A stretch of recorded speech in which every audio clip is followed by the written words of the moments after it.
Bismillahirrahmanirrahim. Assalamualaikum warahmatullahi wabarakatuh. Innal hamdalillah nahmaduhu wa nasta'inuhu wa nastahdihi wa nastaghfiruhu wa natubu ilaih. Wa na'udzu billahi min syururi anfusina wa sayyiati a'malina. May yahdihillahu fala mudilla lahu wa may yudlil fala hadiya lahu. Wa asyhadu an la ilaha illallah wahdahu la syarika lahu. Wa asyhadu anna Muhammadan abduhu wa rasuluh. Allahumma salli ala Muhammad wa ala ali Muhammad kama sallaita ala Ibrahim wa ala ali Ibrahim innaka Hamidum Majid. Wa barik ala Muhammad wa ala ali Muhammad kama barakta ala Ibrahim wa ala ali Ibrahim innaka Hamidum Majid. Amma ba'd. Alhamdulillah, dengan izin dan juga limpah kurnia Allah Subhanahu wa taala, kita jumpa lagi hari ini untuk sesi usrah kita yang seterusnya, Usrah Ali. Kita tukar nama orang kan? Kita tukar nama kepada nama yang panjang. Okay. Jadi alhamdulillah, walaupun nama bertukar, imej kita tetap sama. Kita masih lagi berjumpa, masih lagi dengan majlis-majlis ilmu kita, yang mudah-mudahan majlis ini dirahmati dan diredai oleh Allah Subhanahu wa taala. Seperti biasa, sebelum kita memulakan tajuk cerita tentang sedikit sebanyak tentang sejarah Al-Imam Syafi'i rahimahullah, saya nak kongsi sedikitlah perkembangan yang tuan-tuan dan puan-puan juga sedia maklum untuk tempoh yang lebih daripada sebulan ni. Kena pegang ke? Boleh kuat sikit? Boleh kuat sikit tak? Kalau macam mana? Kalau tidak dia ni. Oh, okey. Okey. Pegang tak best lah. Baik. Situasi semasa yang berlaku di Gaza pada ketika ini, dan kita selalu ulas lah sejak beberapa minggu lepas. Ala kulli hal, apa sahaja ulasan kita itu tak penting. Yang penting kita teruskan berdoa kepada Allah Subhanahu wa taala supaya Allah membantu mujahidin dan juga membantu orang-orang yang ditindas. Jangan lupa mereka di dalam doa, tuan-tuan dan puan-puan. Allahumma ansuril mujahidin wal mustada'afin. Allahumma asqihim, Allahumma at'imhum, Allahumma rizqhum rizqan hasanan tayyiban min 'indika.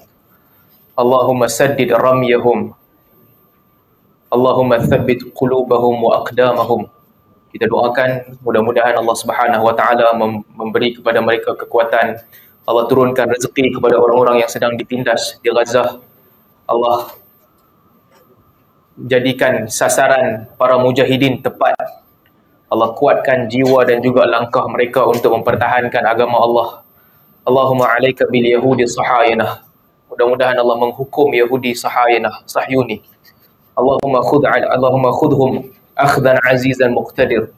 Allahumma sallit alaihim kalban min kilabika wa tayran min tuyurika wa abdan min ibadika salihin. Allahumma shattit shamlahum. Allahumma farriq jam'ahum. Allahumma ansuril mujahidina alaihim. Kita ini, Allahumma amin ya rabbal alamin. Tuan-tuan dan puan-puan, doa ni kita kena sentiasa teruskan dalam setiap keadaan kita. Saya selalu sebut perkara yang sama. Tak payah tadi. Okey. Kita selalu sebut perkara yang sama. Jangan sekali-kali fikir yang doa kita ini tidak penting. Jangan kita fikir yang kalau ada orang lain doa, itu telah memadai dan kita tak perlu berdoa. Di samping ramainya orang yang berdoa, di samping doa ini dituntut oleh Allah Subhanahu wa taala, dalam masa yang sama juga, doa ni kebaikan untuk kita. Al-Muslim akhul Muslim. Nabi SAW sebut orang Muslim adalah saudara kepada orang Muslim yang lain. Jadi sekurang-kurangnya, kalau benda lain kita tak boleh buat, tak banyak sumbangan yang kita boleh buat, sekurang-kurangnya kena ingat mereka di dalam doa kita. Sebagaimana kita doa untuk diri kita sendiri, kita doa untuk keluarga kita, demikian juga doa untuk orang-orang yang ditindas dan juga mujahidin. Jadi itu yang pertama. Dan yang kedua, tuan-tuan, sebagaimana kita sedia maklum, perkembangan yang bukan baru, perkembangan yang setelah sekian lama, trend sekian lama ni, umat Islam tak bersatu. Ini semua kita tahu. Umat Islam berpecah belah. Dia ada blok masing-masing. Dan kesemua pemimpin ataupun negara ataupun masyarakat Islam ada kepentingan masing-masing. Kesemua negara dia ada kepentingan dia sendiri dan dia ada risiko yang dia kena timbang.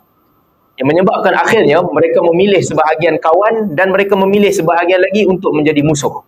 Di kalangan orang Islam sesama sendiri. Dan pertembungan ini, kalau kita boleh lihat pertembungan ini, sejak mungkin tahun-tahun kebelakangan ini, dia merentasi sempadan mazhab. Merentasi. Ada kalanya, dalam setiap kumpulan itu, kita boleh lihat adanya kelompok liberal ada di situ, Sunni ada di situ, Syiah ada di situ, dan pergolakan ini menjadi pergolakan yang terumbang-ambing. Kita tak boleh nak fikir. Sebab itu, kalau kita boleh sebut contoh kan, apa yang berlaku di Gaza pada hari ini, kebanyakan negara-negara Islam, mereka mengambil keputusan untuk sokong perjuangan rakyat Palestin. Mereka menyokong. Dan ini Alhamdulillah kita syukur. Mereka sokong, mereka nyatakan sokongan dan mereka tak banyak yang melancarkan kritikan kepada Hamas. Dia kena kod depan ke? Boleh tak?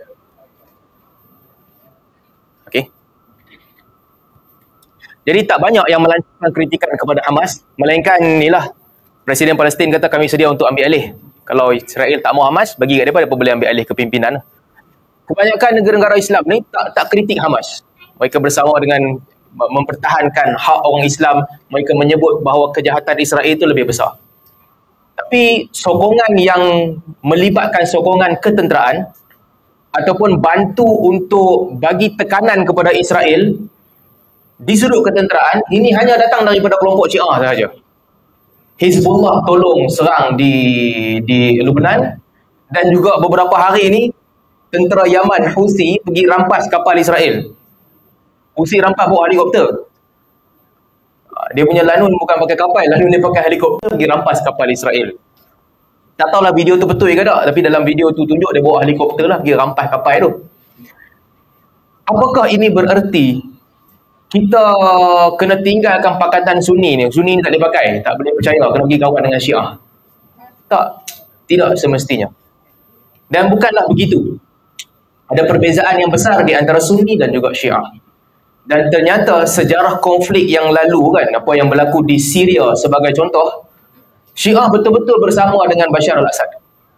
Ketika orang Islam di Aleppo dan sebagainya ditindas, dikepung dan dibunuh, ketika itu kesemua kelompok Syiah memilih untuk bersama dengan Bashar.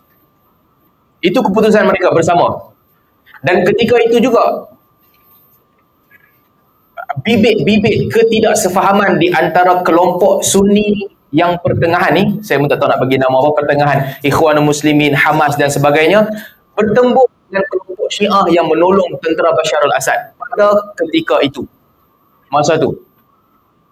Jadi ada pertembungan. Dan apabila melibatkan Palestin pula, bantuan-bantuan berbentuk ketenteraan ni hanya datang daripada Syiah. Walaupun Houthi kata dia nak pergi bom Israel lalu atas Saudi, tu kemungkinan besar bom tu akan jatuh atas Saudi. Jadi bagus jugalah Saudi pergi intercept. Kalau dia tak intercept, tak sampai ke Israel, jatuh kat negara dia. Tapi bunyi-bunyi bantuan ni hanya datang daripada Syiah. Apakah Syiah ni, dia pun ni pahlawan, orang lain penakut, Sunni penakut? Tak begitu. Sebab posisi negara Syiah, dia dah memang Iran dan juga kerajaan Yaman sekarang, di mata dunia mereka memang dianggap negara yang bangsat. Tak ada kedudukan, siapa pun tak suka. Negara yang tak ada undang-undang. Jadi pada dia hantar bantuan ketenteraan sikit, Iran pakai proksi dia, hantar ke Yaman, Yaman pergi serang, dia tak ada masalah apa-apa. Dan itu yang terbaik untuk dia. Sebab dia boleh memenangi hati orang-orang Sunni. Orang-orang awam Sunni akan menang hati dia. Baguslah nampak Syiah macam pahlawan. Dia tak rugi apa-apa pun. Apa lagi orang nak buat kat dia? Yaman tu dah berdepan dengan masalah yang cukup. Kemiskinan, makanan tak cukup, budak-budak tak cukup zat. Itu Yaman untuk 3-4 tahun ni. Apa lagi yang dia boleh kena? Jadi dia tak ada apa-apa untuk hilang. Dia jadi pahlawan. Dia tunjukkan sikap dia yang ke depan dalam isu Palestin. Berbanding dengan negara-negara Sunni. Negara-negara Sunni pula, dia ada kepentingan perdagangan, imej dia yang pertengahan, masyarakat yang dianggap bertamadun pada pandangan barat, dia kekalkan imej tu.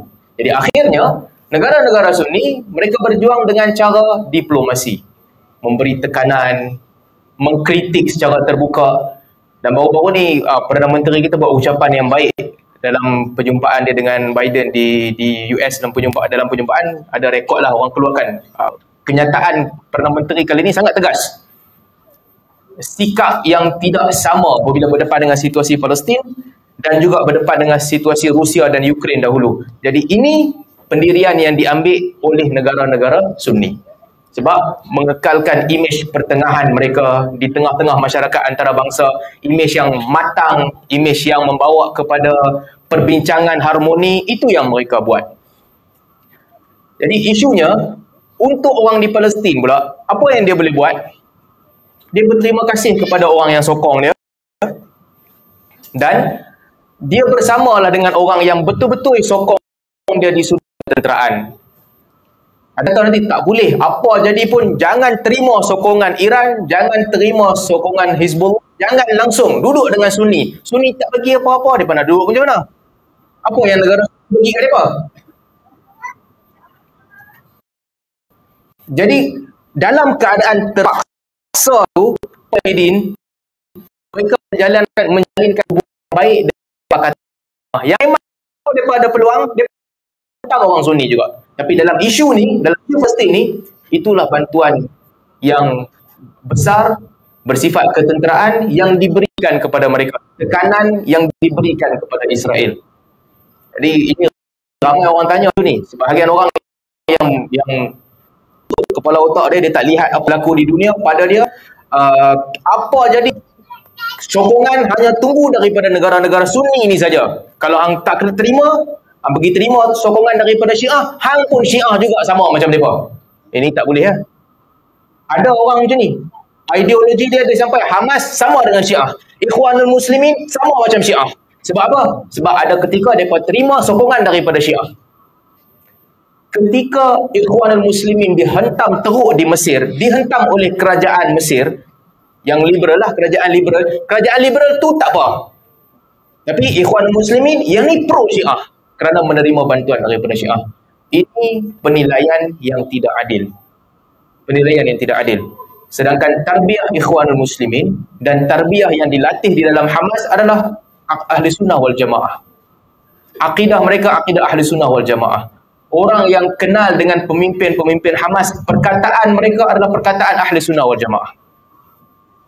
Dia bukan Syiah.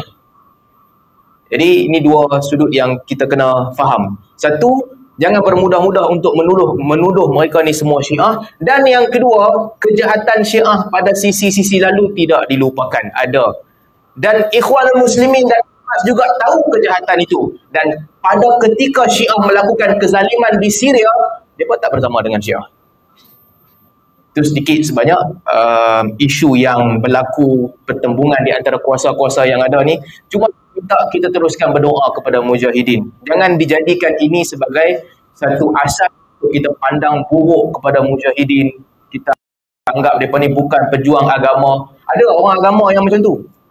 Ada ustaz-ustaz yang pergi ceramah, mereka ni bukan berjuang untuk agama. Ini perjuangan sendiri, sesat, tak ikut agama, terkeluar daripada Ahli Sunnah wal Jamaah. Jangan begitu. Doakan mereka. Doakan yang baik untuk mereka. Ada yang bagi petua, mereka ni patut keluar daripada negeri mereka. Siapa suruh lawan? Jangan lawan. Keluar pergi pindah negara lain. Nak pindah pergi duduk. Mana? Negara mana yang nak terima mereka? Dan ini adalah sunnah perjuangan semua menuntut kemerdekaan. Berlaku kepada semua negara. Ada perjuangan yang berjaya, ada perjuangan yang gagal. Ada orang yang ambil masa yang cukup lama sebelum mereka berjaya. Tidak adil lah kalau pejuang kemerdekaan kalau kita dulu yang sangat lemah lawan dengan British. Kan ada video Sultan Johor dulu kata, lawan dengan British. British ada helikopter, British ada kebal, British ada helikopter, apa-apa pun tak ada. Begitulah gambaran ketika orang Melayu lawan dengan penjajah. Tapi dia lawan. Dan orang-orang yang lawan itu kita angkat sebagai pahlawan kemerdekaan. Tidak adil kata kalau bangsa kita angkat sebagai pahlawan kemerdekaan, tiba-tiba di Palestin, mereka ni tak, mereka ni ekstremis. Mereka tak payah lawan. Mereka kena keluar pergi pindah ke negara lain. Ini tidak adil. Sikap ini tak adil. Jadi orang Muslim sikapnya mesti sama. Sebagaimana kita menghormati orang yang memperjuangkan tanah kemerdekaan tanah kita, demikian juga mereka memperjuangkan tanah yang mulia. Di situ terdapat Masjidil Aqsa. Jadi itu sedikit sebanyaklah perbincangan kita sebelum kita masuk tajuk tentang Al-Imam Syafi'i. Kacau pula benda ni. Ni masalah Haji Syahrul kalau tak ada. Okey Zat. Okey. Sebelum kita mula ni kan. Okey. Boleh buat. Saya nak kongsi satu benda lagi. Nanti Imam Syafi'i ke mana? Tak jadi Imam Syafi'i. Minggu lagi satu kita sambung pasal Imam Syafi'i. Boleh?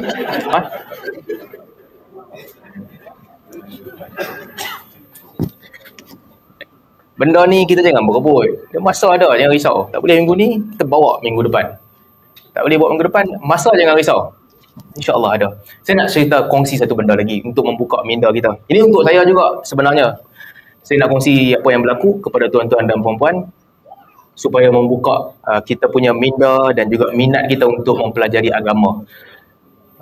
Ilmu agama ni kan, dia satu ilmu yang akan ada sahaja ilmu baru yang datang kepada kita. Sebijak mana kita pun, dia akan ada ilmu baru yang datang.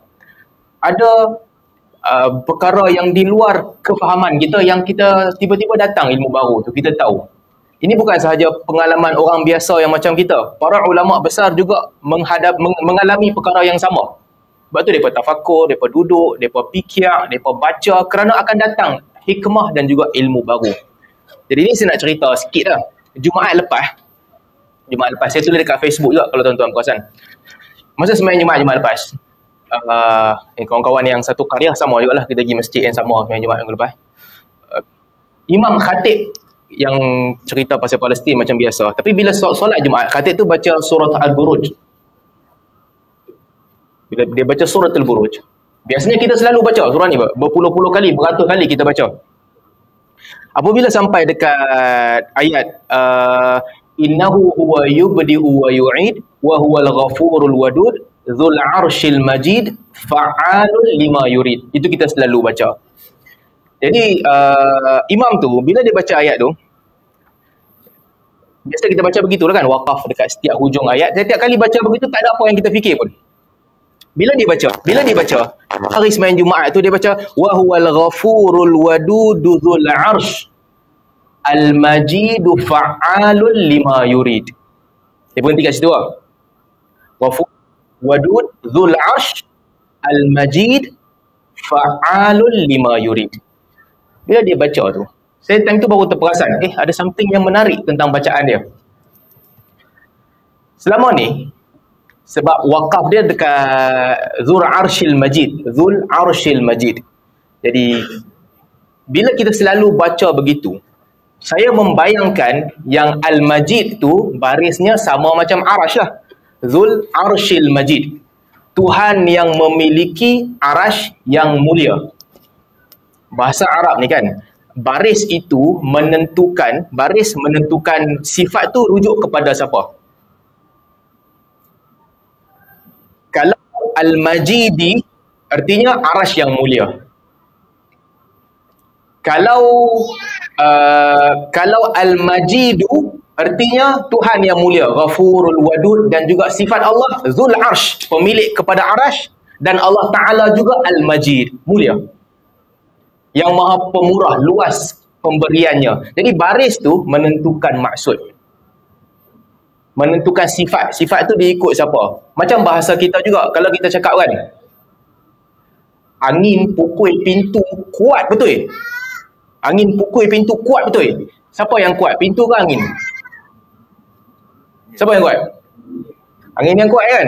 Kalau kita tukar sikit ayat tu, kita kata angin pukul pintu patah. Apa yang patah? Angin ke pintu?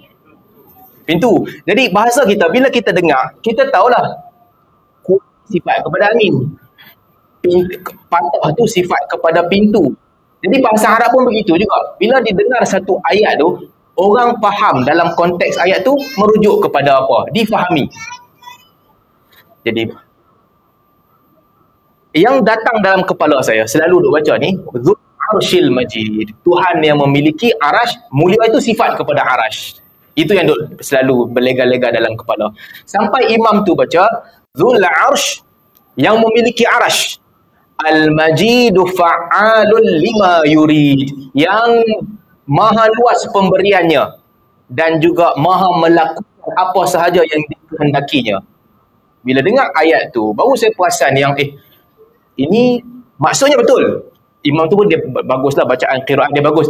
So masa tu baru terfikir, okey, ini ada qiraat kedua yang membaca dengan cara yang lain. Masa semayang tu duk fikirlah. Dan okey, majid sifat boleh disifatkan kepada Allah Taala. Boleh juga disifatkan kepada arash. Sebab dalam ayat lain Allah Taala sebut Rabbul Arshil Karim, Tuhan kepada arash yang karim. Karim dengan majid maksudnya lebih kurang sama.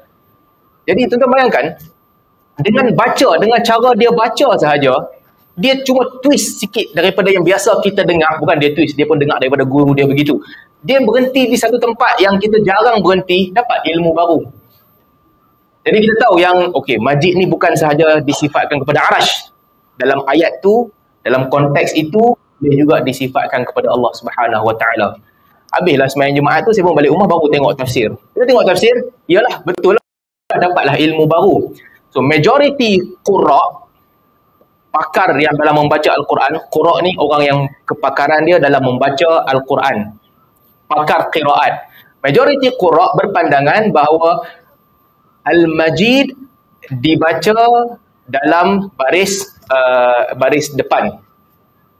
Maksudnya sama dengan Al-Ghafur, Al-Wadud, Al-Majid, Fa'alun lima yurid. Baris depan. Ini semua sifat Allah Subhanahu Wa Taala. Yubdi'u yang memulakan penciptaan, yu'id yang mengembalikan cipta semula, Ghafur maha pengampun, dan juga Wadud maha penyayang, Dzul arsh yang memiliki arash, Al-Majid yang maha mulia, Fa'alun lima yurid yang melakukan apa yang dia kehendaki. Ini majority qurra. Majority baca begitu. Qurra ahli Kufah pula, qurra ahli Kufah, Hamzah, Kisai dan juga Khalaf, pandangan mereka lain. Pandangan mereka Al-Majid sifat kepada arash dalam ayat ni.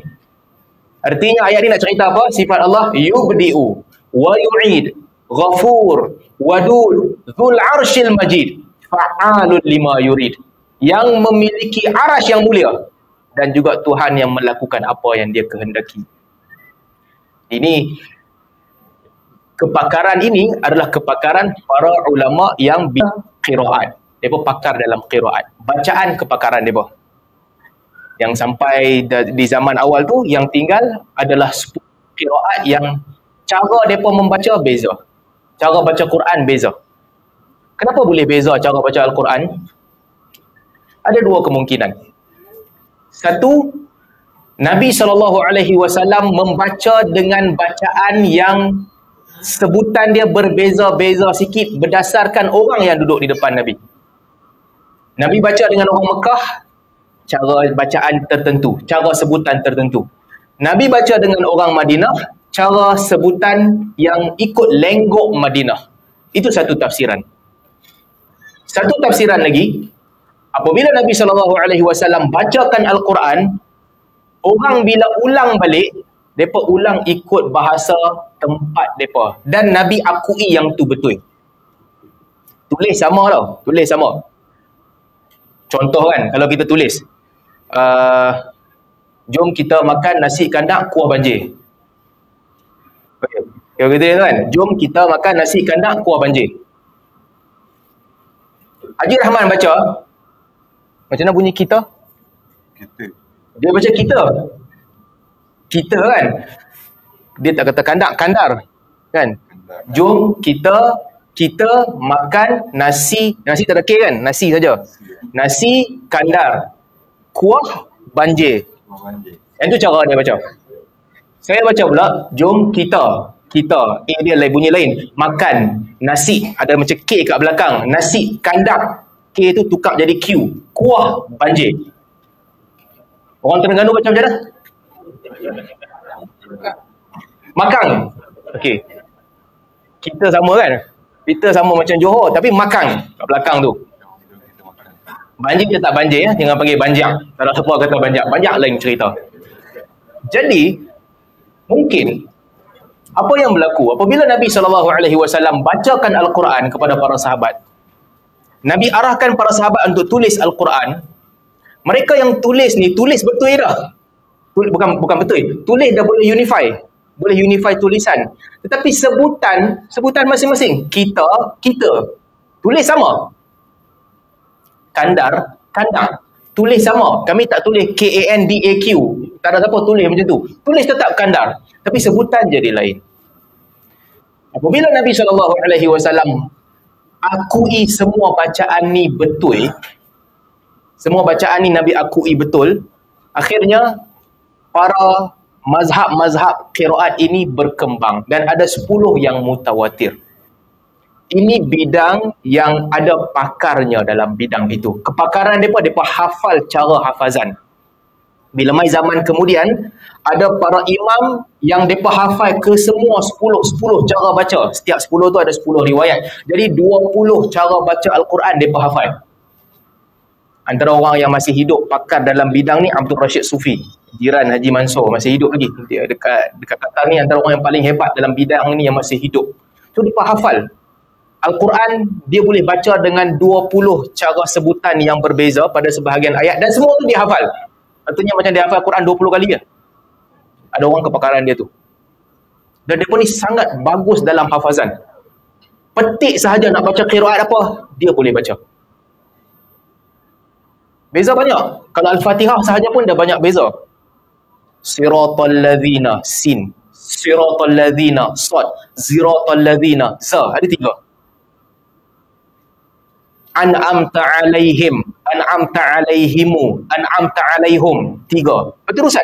Banyak tempat yang cara sebutannya berbeza-beza. Dan ada orang pakar dalam bidang tu. Ada juga orang yang kepakaran dia dalam tafsir. Para ulama lain kan, kepakaran mereka dalam tafsir, mereka tak bagi perhatian pada cara baca ni. Cara baca ni bukan bidang dia. Tapi bab mengeluarkan maksud daripada Al-Quran, itu kepakaran mereka. Ada orang yang bidang dia lain, masih lagi tentang Al-Quran, tapi dia tak ambil tahu pasal bacaan. Bukan kerja dia. Mengeluarkan hukum-hukum daripada Al-Quran, kepakaran dia di situ. Dan orang yang kepakaran dia begini, dia akan study juga barisnya apa. Sama ada Al-Majidi ataupun Al-Majidu. Untuk pakar qiraat, mereka kaji untuk nak tahu cara baca. Untuk pakar tafsir pula, mereka kaji untuk nak tahu maksudnya apa. Boleh disifatkan Al-Majid kepada Arash. Kalau disifatkan Allah sebagai Al-Majid dalam ayat itu, berapa banyak sifat Allah yang disebutkan di situ. Dan apa kaitan antara depan-depan tu fi'il, yubdi'u. Lepas tu Ghafur. Lepas tu Wadud. Lepas tu Majid. Lepas tu datang nakirah pula, fa'al. Ini kepakaran pakar tafsir. Pada mereka, bacaan itu bukan keutamaan. Mazhab-mazhab bacaan tak utama. Yang utama pada mereka adalah apa maksud di sebalik ayat tu.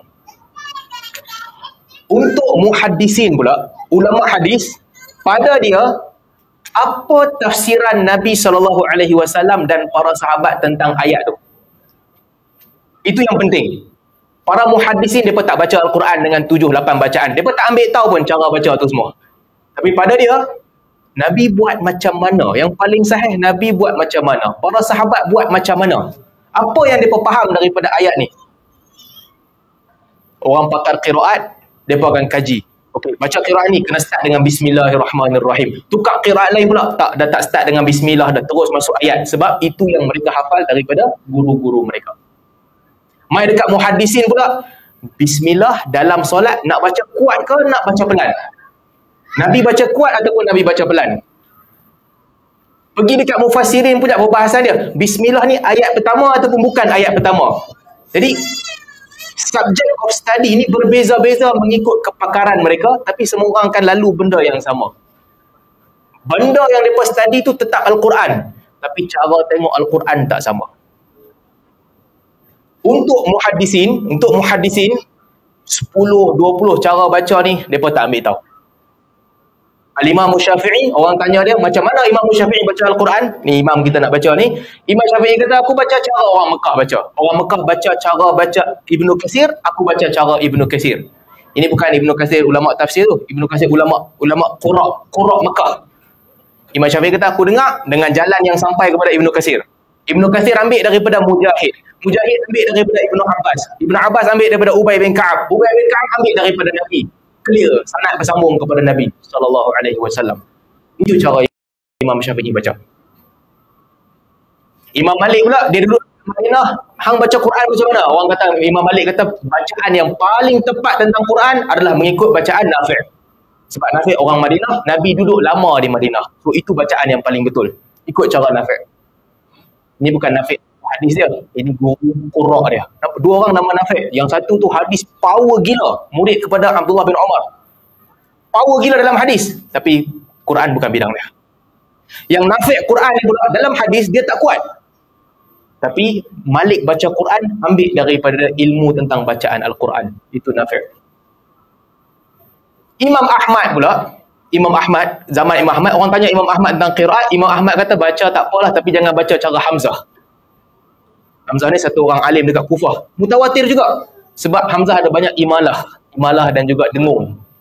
Idgham dia banyak. Kalau kita dengar wadduha wal laili idza saja, Imam Ahmad kata aku tak suka bacaan begini, jangan baca. Orang kritik Imam Ahmad, bacaan ni mutawatir, datang daripada Nabi sallallahu alaihi wasallam. Imam Ahmad kata tu bukan bidang aku, itu bidang kamu, kerja kamu. Aku tak baca macam tu. So nampak kepelbagaian bidang ni jadikan semua saling sokonglah pengajian Al-Quran yang hebat. Ada orang bagusnya dalam tafsir, ada orang bagusnya dalam qiraat, ada orang yang kepakaran dia dalam hadis, mereka bersungguh-sungguh dalam mengkaji hadis. Tapi qiraat ni satu ilmu yang kita orang biasa ni taklid. Sebagaimana imam-imam besar tu juga, Malik, Ahmad, Syafi'i, Abu Hanifah, mereka pun taklid. Taklid dengan mendengar cara bacaan guru mereka. Guru baca macam mana? Macam itulah mereka baca. Mereka tak tambah tolak. Ikut je macam guru mereka baca Al-Quran. Macam itu jugalah yang kita buat. Orang Quraisy baca macam mana? Itu soalan yang ditimbulkan juga. Betul-betul Nabi punya bahasa macam mana? Kita punya bacaan ni, kita ikut hafz daripada Asim. Asim ni dia Kufah. Qari yang tinggal di Kufah. So timbul persoalan, betul-betul Nabi baca macam mana? Wallahu a'lam. Bukan bidang kita lah, kita tak tahu. Semua qiraat ni mutawatir sampai kepada kita. Yang kita baca ni hafz daripada Asim, itulah yang kita baca. Cuma mengikut perkataan Imam Malik dan juga imam-imam besar lain, mereka kata ikut bahasa Quraisy, orang Quraisy tidak mentahqiqkan Hamzah. Quraisy asal zaman Nabi SAW, bahasa mereka sembang, mereka tidak mentahqiqkan Hamzah. Mereka panggil mu'min, bukan mukmin.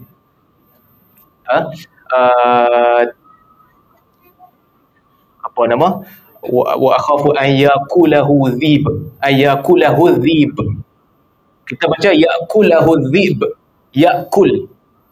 Tapi bacaan asal Quraisy yakul. Ya tu dia tak ada hamzah tu tidak ditahqiq. Kita baca dhib.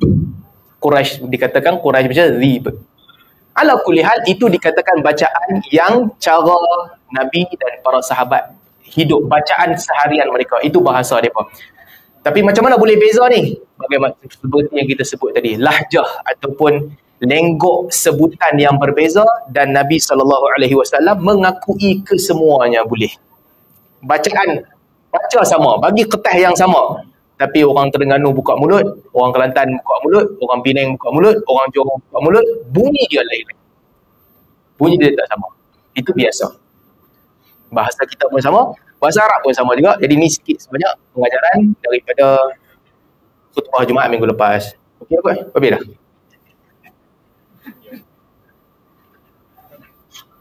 Okey, kita sambung sikitlah tentang Al-Imam Syafi'i.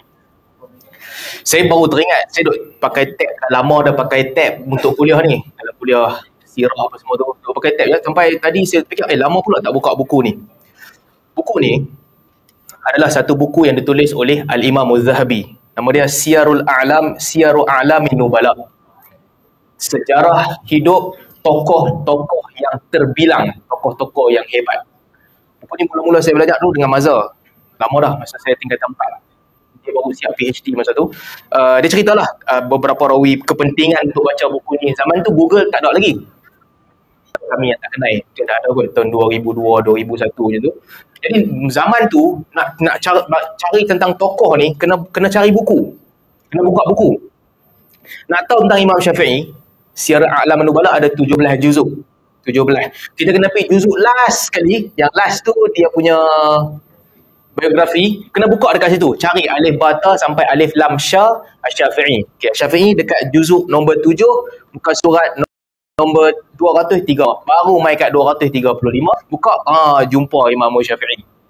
Zaman dululah nak cari profil, begitu cara dia.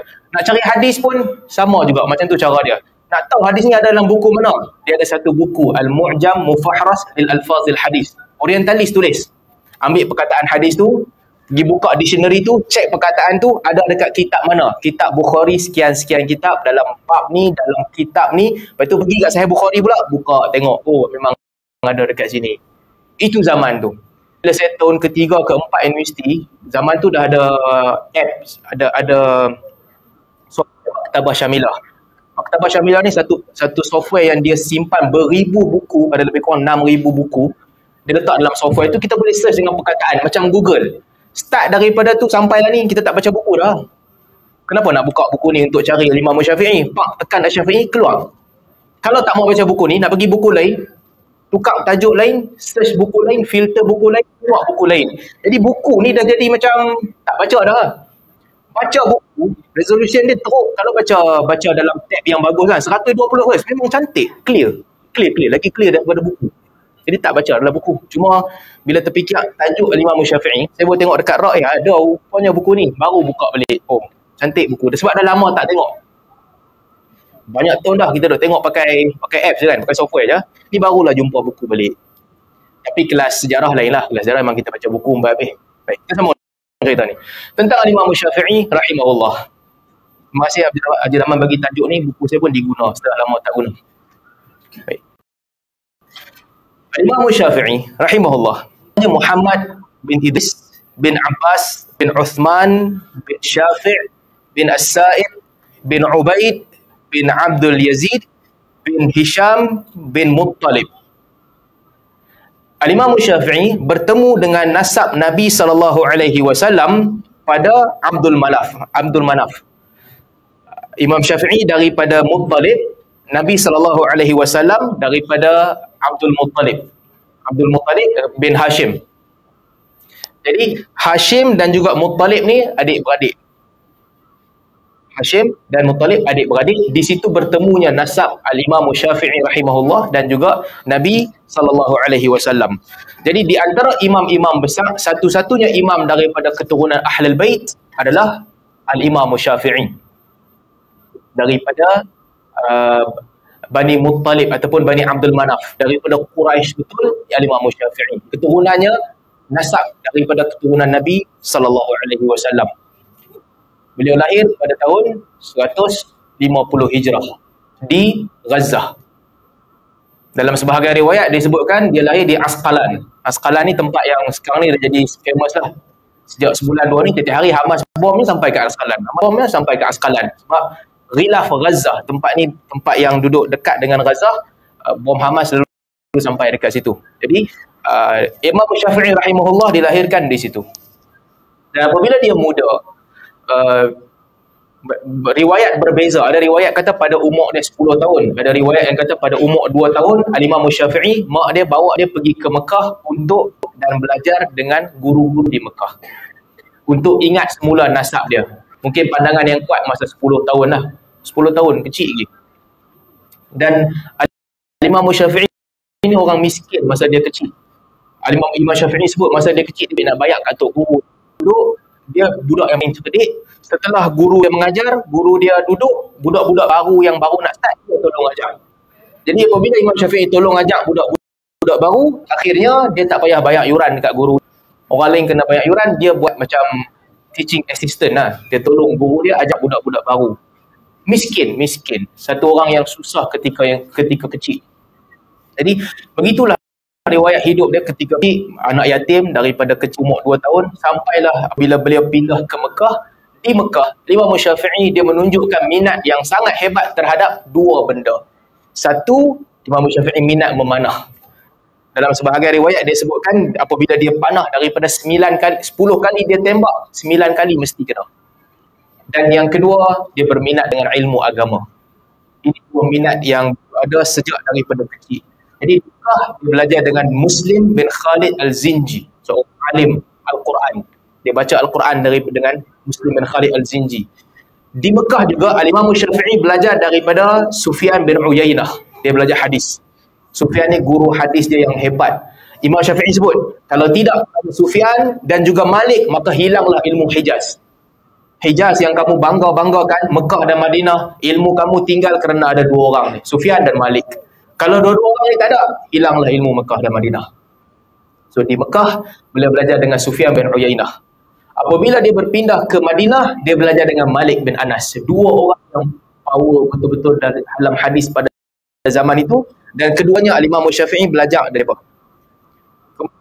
Beliau pergi ke Baghdad. Ketika di Baghdad, dia belajar dengan Muhammad bin Hasan, murid kepada Abu Hanifah. Jadi Imam Syafi'i ni satu orang yang dia berjalan. Beza dengan Imam Malik.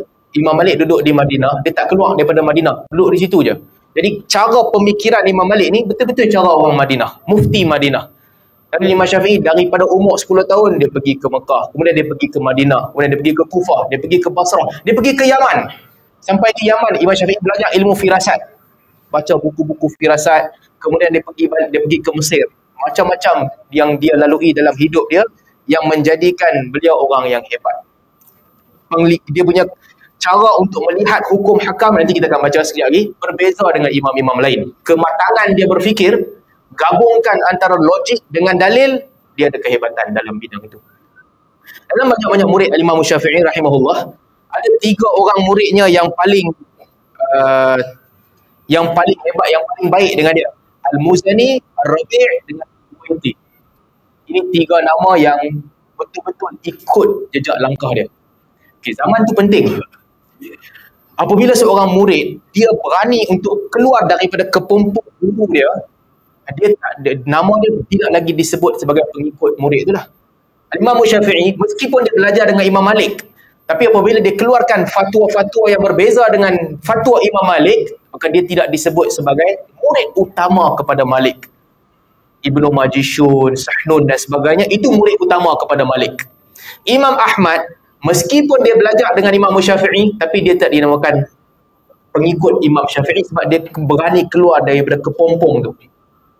Ini 3 orang yang mereka ikut betul Imam Syafi'i. Al-Rabi', Al-Muzani dengan Al-Buwaiti. Dalam akidah dan dalam fiqh, mereka mengikut apa yang disampaikan oleh Al-Imam Syafi'i rahimahullah. Jadi ini sedikit sebanyak tentang latar belakang Al-Imam Syafi'i ketika dia kecil. Dan juga beliau juga kata Imam Syafi'i, aqamtu fi butunil Arab 20 sanah akhidh asy'ariha wa lughatiha. Imam Syafi'i kata 20 tahun aku duduk di perkampungan orang-orang Arab. Aku mendengar syair-syair mereka dan juga bahasa mereka. Ini benda yang dia suka juga. Dia suka dengar syair Arab. Sebab daripada syair faham Al-Quran. Syair ni hobi. Dan hobi bezanya orang Melayu, kalau budak-budak kita dia pun suka dengar lagu, bukan budak-budak kita pun sama juga. Berbanding dengan orang Arab dulu yang dengar syair kan, kita mungkin kapasiti otak kita sama. Ini Haji Rahman kalau tepuk lagu slam ke UK ke apa, memang dia ingat. Sepatah-sepatah dia boleh ingat. Kapasiti otak dia sama macam ini. Cuma beza dia, Imam Syafi'i hafal syair Arab, Haji Rahman hafal lagu jiwang. Contoh.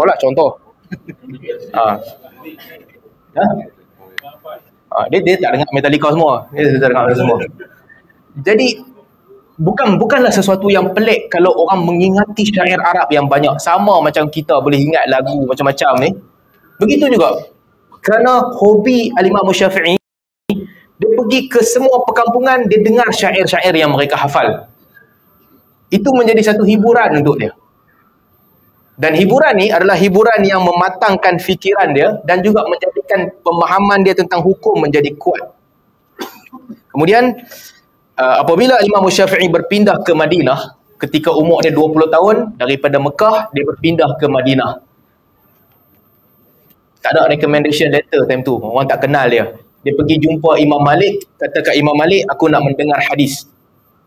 Nak mendengar, uridu sima', aku nak mendengar al-Muwatta. Malik kata carilah siapa-siapa murid-murid yang banyak-banyak yang hafal Muwatta ni, suruh mereka baca, hang dengar daripada mereka. Imam Syafi'i kata tak, dengar tu maksud dia bukan aku nak dengar orang baca, tapi aku nak memperdengarkan Muwatta. Malik kata okey, kalau itu bacalah. Dia baca. Dan sebelum jumpa Imam Malik, Imam Syafi'i dah hafal Muwatta. Adab murid yang bersungguh-sungguh. Murid ni ada dua jenis. Satu murid seronok-seronok, satu murid bersungguh-sungguh. Murid seronok-seronok, dia banyak, dia balik. Itu murid seronok-seronok. Tapi murid yang bersungguh macam Imam Syafi'i, sebelum dia mai, dia prepare siap-siap. Hafal Muwatta dulu. Jumpa Malik, baru dia baca Muwatta kepada Malik. Dan Imam Syafi'i mengambil beberapa masalah-masalah fiqh yang dia tanyakan kepada Imam Malik. Jadi, di peringkat awal umur 20-an, itu hidup dia. Umur 15 tahun masa di Mekah, Al-Imam Syafi'i rahimahullah telah pun mula berfatwa. Az-Zinji, guru dia masa umur 15, guru dia kata hang dah boleh berfatwa. Dan antara satu yang penting tentang Al-Imam Syafi'i rahimahullah, beliau sangat membenci ilmu kalam. Di antara ramai ulama-ulama ni yang sebut kebencian terhadap ilmu kalam, Imam Syafi'i paling jelas. Apa maksud ilmu kalam yang dia benci? Ilmu kalam bukan logik, bukan sekadar logik.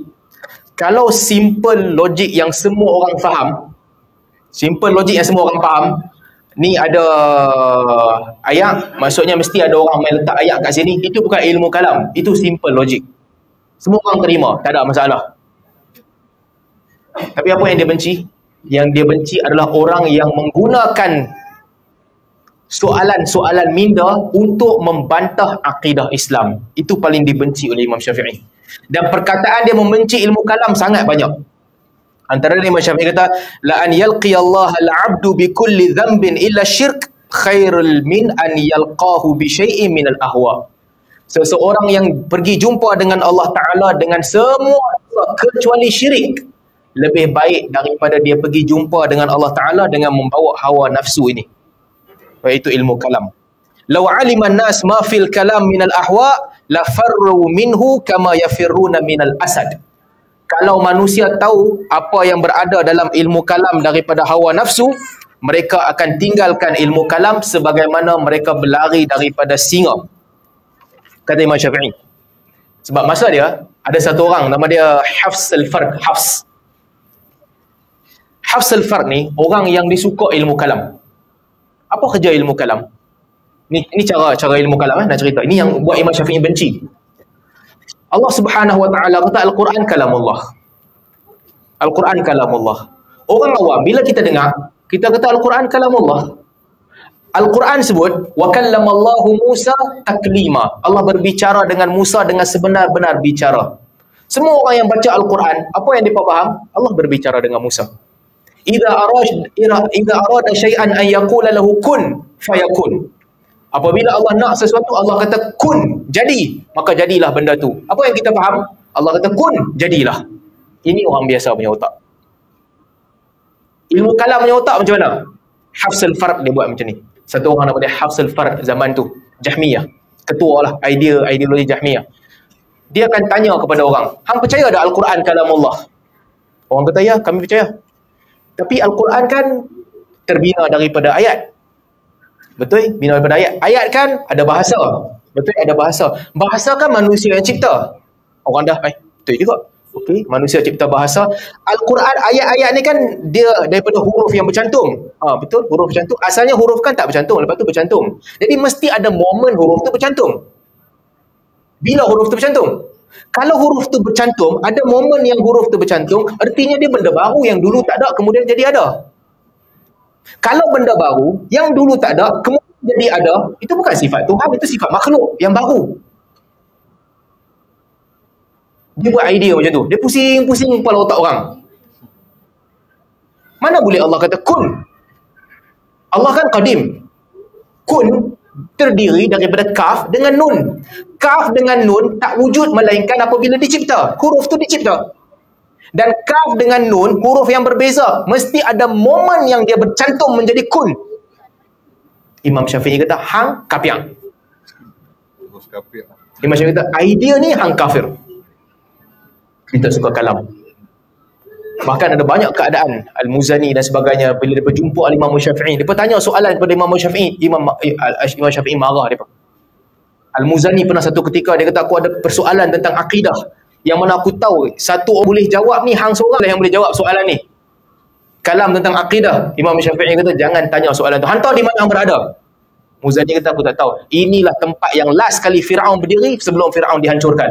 Tanya tentang soalan ni. Berapa banyak bintang hang tahu tak? Tak tahu. Lepas itu pasal apa nak ambil tahu pasal Tuhan? Apa sahaja yang Allah ceritakan tentang sifat Allah, terima itu. Jadi, ini antara satu perkara yang dipegang oleh Imam Syafi'i, dia membenci kalam. Kata Imam Syafi'i, sekali sahaja aku berdebat dengan Hafs. Sekali je dia debat, lepas tu aku bertaubat kepada Allah Ta'ala. Aku takut perkataan kalam yang keluar daripada lidah aku tu perkataan kufur. Dia berhentikan debat. Sebahagian riwayat Imam Syafi'i kata, aku nak menulis kesesatan ahli kalam, tapi aku tak tulis sebab aku tak mau sebut idea dia pun. Dia tak mau masuk dalam rantaian logik ahli kalam. Ini sangat bermasalah.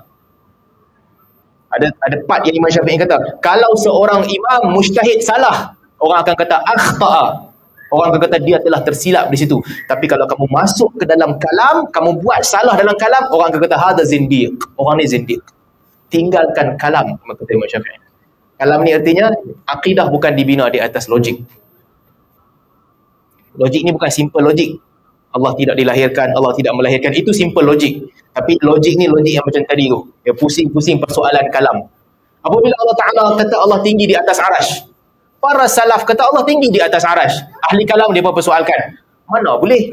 Kalau tinggi, kalau duduk kat US tinggi, Jepun mestilah bawah. Dia kan berbeza. Dia pun fikir macam tu. Tak boleh kot. Akhirnya ahli kalam kata Allah mesti ada di mana-mana. Mu'tazilah kata Allah mesti ada di mana-mana. Ini semua persoalan-persoalan yang mereka timbulkan. Apa sahaja berkaitan dengan sifat Allah, dia bermain gitu, pusing gitu.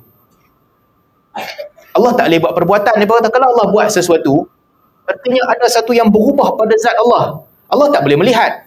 Kalau boleh melihat, maksudnya Allah buat sesuatu yang baru. Dulu tak buat, ni baru buat. Tak boleh. Allah tak boleh mendengar.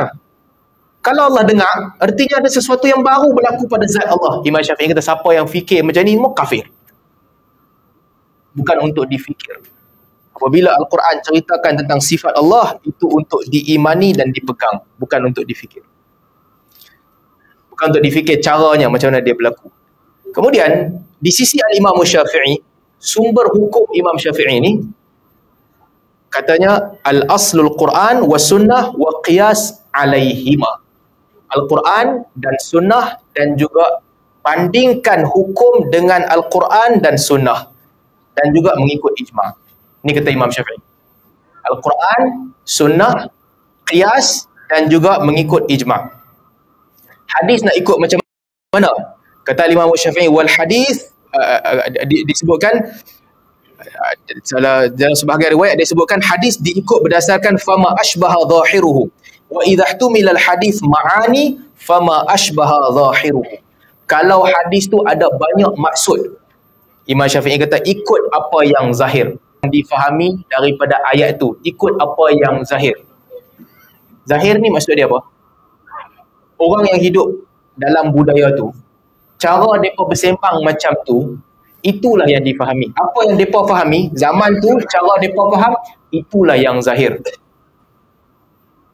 Dia zahir ni bukan literal sebiji-sebiji ikut perkataan tu, tapi pada zaman tu bagaimana orang memahami, itulah zahir. Kata Imam Syafi'i, begitulah cara memahami hadis. Dan ini saya cerita sikit kehebatan Imam Syafi'i ni, yang dia ada satu benda yang tak ada dekat orang lain. Yang kalau kita tengok, kita akan lihat keistimewaan dia yang tak ada pada ramai orang. Satu, keistimewaan mengeluarkan hukum daripada hadis. Ini sangat hebat. Imam Syafi'i rahimahullah.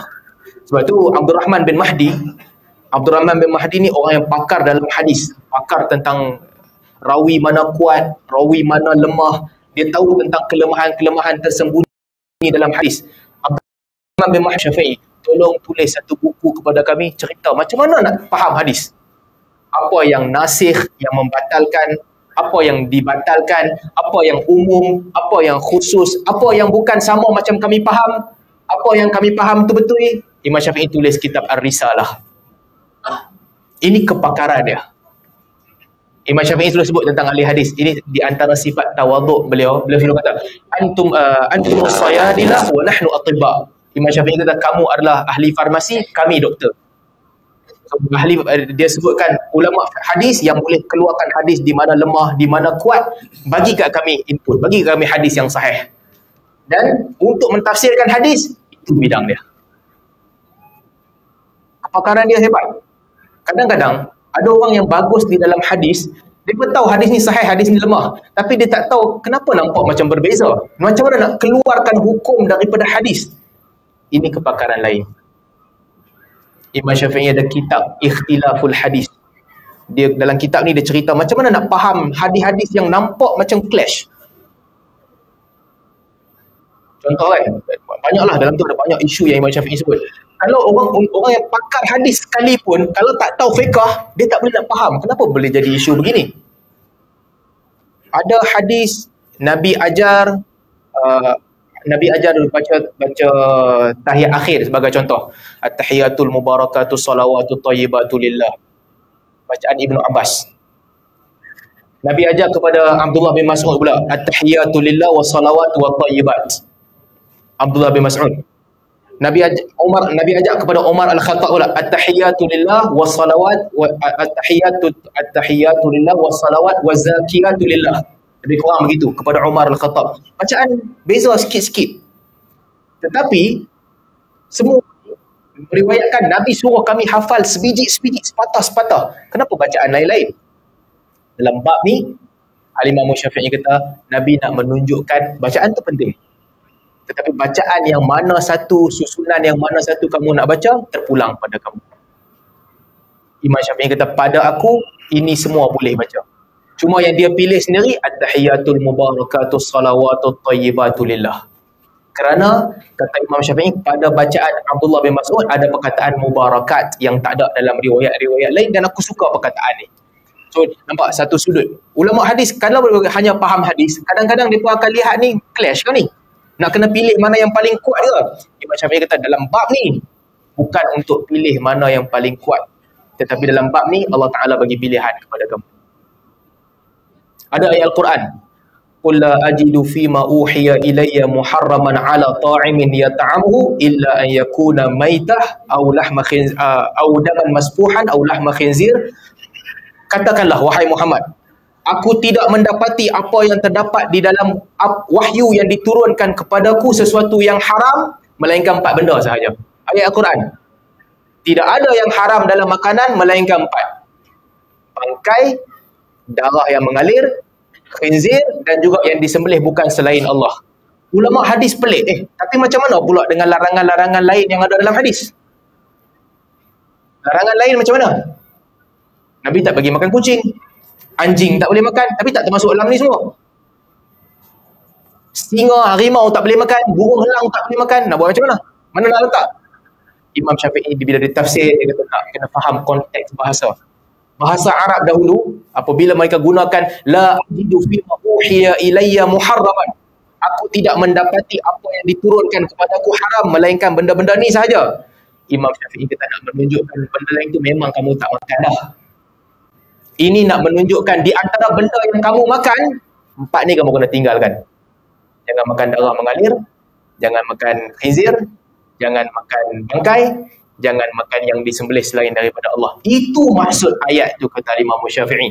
Bukan itu sahaja yang haram, ada lagi yang lain yang haram, tapi yang lain memang kamu tak makan dah. Singa, harimau, kucing, anjing, kamu tak makan dah, tak payah cerita. Ayat tak cerita pasal itu. Tapi tentang apa yang difahami. Ini kaedah ni semua, orang kalau tak faham fiqh, dia pun tak tahu. Sebab itu ulama hadis tanya Imam Syafi'i, suruh dia tulis buku. Kepakaran ni kepakaran dia lain macam. Diperlukan penelitian terhadap hadis. Ada hadis Nabi kata kalau imam sahih dalam Bukhari, kalau imam semayang duduk, kamu mesti ikut semayang duduk. Kalau tuan-tuan yang baca Sahih Bukhari akan jumpa hadis ni. Buat apa yang imam buat. Idza kabbar fakabbar. Kalau imam kata Allahu Akbar, kamu pun Allahu Akbar. Imam sujud, kamu sujud. Kalau imam semayang duduk, kamu semayang duduk. Hadis sahih Bukhari dan Muslim. Jadi kalau imam semayang duduk, kita semayang duduk ke berdiri? Berdiri ke duduk? Kalau imam tu duduk, kita nak buat apa? Berdiri ke duduk? Berdiri. Hadis tu macam mana? Nak boleh letak mana hadis tu? Sedangkan Al-Imam Syafi'i dia sendiri sebut ayyu sama' tudhilluni ayyu ardin tuqilluni in rawaitu an Rasulillah wa lam aqul bihi atau kama qala. Langit, ada orang kata Imam Syafi'i baca hadis. Kadang-kadang orang tanya dia soalan, dia jawab dengan hadis sahaja. Orang tanya dia, yang ni hang pegang ke? Imam Syafi'i marah. Dia kata, langit mana yang nak menjunjung aku, bumi mana yang nak menampung aku kalau aku riwayatkan hadis daripada Nabi tapi aku tak amalkan hadis tu. Dia bertegas ikut hadis. Tapi dalam bab ni, Imam Syafi'i kata, imam berdiri, kamu berdiri juga. Kerana ada dua hadis dalam bab. Satu, hadis pertama yang Nabi SAW kata, kalau imam duduk, kamu duduk juga. Yang kedua, ada hadis di mana di hujung hayat Nabi SAW, Nabi solat duduk, Abu Bakar di belakang Nabi berdiri dan para sahabat semua di belakang berdiri. Al-Imam Syafi'i kata, kedua-dua kisah ini menunjukkan kepada kita yang tu arahan pertama. Arahan kedua yang terakhir, yang mestilah apa yang berlaku ketika dekat dengan kematian Nabi SAW. Yang tu last sekali. Jadi Imam Syafi'i kata bila diletakkan dua hadis ni, ada tanda yang hadis pertama itu hukumnya telah dibatalkan dan digantikan dengan hukum yang kedua. Itu imam duduk, kamu tetap kena berdiri. Mana dia dapat ni? Kemahiran dia. Sebahagian orang kalau belajar hadis saja dia tak tahu benda ni. Ini ada pada Al-Imam Syafi'i. Banyaklah bab yang beliau bahaskan, bab-bab yang begini. Ada hadis yang mana Nabi SAW kata, para sahabat yang duduk dekat Ibnu Abbas kata, kami dulu masa dia kecil-kecil, Ibnu Abbas kata, kami mendengar bunyi suara, kami tahu bahawa semayang dah habis apabila kami mendengar suara Nabi membacakan zikir. Sahih. Macam mana budak-budak kecil nak tahu orang dah habis semayang dalam masjid bila mereka mendengar ada suara yang berzikir? Maksudnya, zikir kuat-kuat ke pelan lepas semayang? Zikir kuat lepas semayang, patutnya kan? Tapi Imam Syafi'i kata yang menjadi pilihanku adalah berzikir pelan-pelan lepas semayang. Kenapa? Kerana kata Imam Syafi'i, para sahabat yang meriwayatkan duduk dengan Nabi SAW, kesemua mereka meriwayatkan bahawa Nabi duduk saat yang lepas semayang, lepas tu Nabi bangun. Ada orang yang duduk dekat dengan Nabi, baru dengar Nabi baca. Allahumma anta salam wa minka salam tabarakta dzal jalali wal ikram. Ada orang yang duduk dekat dengan Nabi SAW, baru dengar Nabi baca beberapa ayat perkataan. Kalau duduk jauh tak dengar. Kadang-kadang Nabi duduk, para sahabat kata, sebagaimana Nabi duduk di atas bara api. Lepas tu baru Nabi terus bangun, pindah pergi ke tempat lain. Okey. Hadis Ibnu Abbas tadi macam mana? Sahih juga. Kan? Sahih juga. Nak letak mana hadis tu? Kata Imam Syafi'i, tak ada sebab untuk Ibnu Abbas tak pergi semayang jemaah ketika Nabi semayang, melainkan ketika itu waktu awal Islam yang dia masih kecil. Dan ketika itu Nabi baca dengan kuat untuk mengajarkan orang cara untuk membaca. Dia punya logik, dia punya fikir. Imam Syafi'i ada akal yang bagus walaupun dia membenci ilmu kalam. Dia ada kitab Ikhtilaful Hadis ni untuk kumpul beza-beza pandangan tentang hadis, apa yang perlu buat. Baik. Contoh satu lagi. Ni Imam Syafi'i sebut juga dalam buku dia. Orang yang tinggal puasa. Ada sahabat tanya Nabi SAW, mak dia tinggal puasa. Nabi kata gantikan untuk dia. Ada orang yang tanya keluarga dia tak sempat pergi haji, mati sebelum buat haji. Nak buat macam mana? Nabi SAW kata, kalau dia ada hutang, hang bayar ke tidak? Orang tu kata, aku bayar. Hutang dengan Allah lebih layak untuk dibayar. Buat haji untuk dia, upah haji. Upah haji untuk dia. Solat pula Nabi tak suruh orang ganti. Katakanlah keluarga kita tinggal solat dekat-dekat dia nak meninggal, dia tinggal solat, begitu dia mati, tak payah ganti. Timbul persoalan, ibadat apa yang boleh hantar pahala kepada orang mati, ibadat apa yang tak boleh hantar pahala kepada orang mati? Imam Syafi'i bahas. Apabila Nabi SAW benarkan ganti puasa dan juga benarkan upah haji, ganti puasa dengan fidyah, artinya ibadat-ibadat yang memerlukan keuangan, yang tu boleh bagi kepada orang mati. Guna duit hak milik, kita boleh pas milik itu kepada siapa yang kita nak. Tapi solat tak boleh, sebab solat bukan tentang duit, solat tentang bacaan dan keikhlasan. Yang ni kena buat sendiri. Jadi Imam Syafi'i bila dia bahaskan baca Al-Quran kepada mayat, bagi kepada mayat pahala baca Al-Quran, boleh ke tak boleh? Imam Syafi'i kata baca Al-Quran masuk kategori yang sama macam solat, tak boleh. Kerana dia tentang keikhlasan. Siapa ikhlas, dia dapat. Siapa tak ikhlas, dia tak dapat. Tapi puasa, ganti puasa fidyah pakai duit. Hang nak bagi duit atas nama siapa, hang punya suka. Haji pakai apa? Haji pakai duit. Hang nak bagi duit atas nama siapa, hang punya suka. Ini punya pemikiran. Imam Ahmad berbeza pula. Imam Ahmad punya pandangan boleh semua. Boleh semua baca Quran, boleh, semua boleh. Sebab melihat kepada sebahagian daripada asar sahabat. Tapi Imam Syafi'i, demikianlah dia punya cara untuk memahami dalil. Dia sangat teliti. Imam lain teliti juga, tapi Imam Syafi'i dia hebat dia kat situ. Dalam bab bid'ah sebagai contoh. Dalam bab bid'ah, Imam Malik sangat keras membid'ahkan banyak amalan.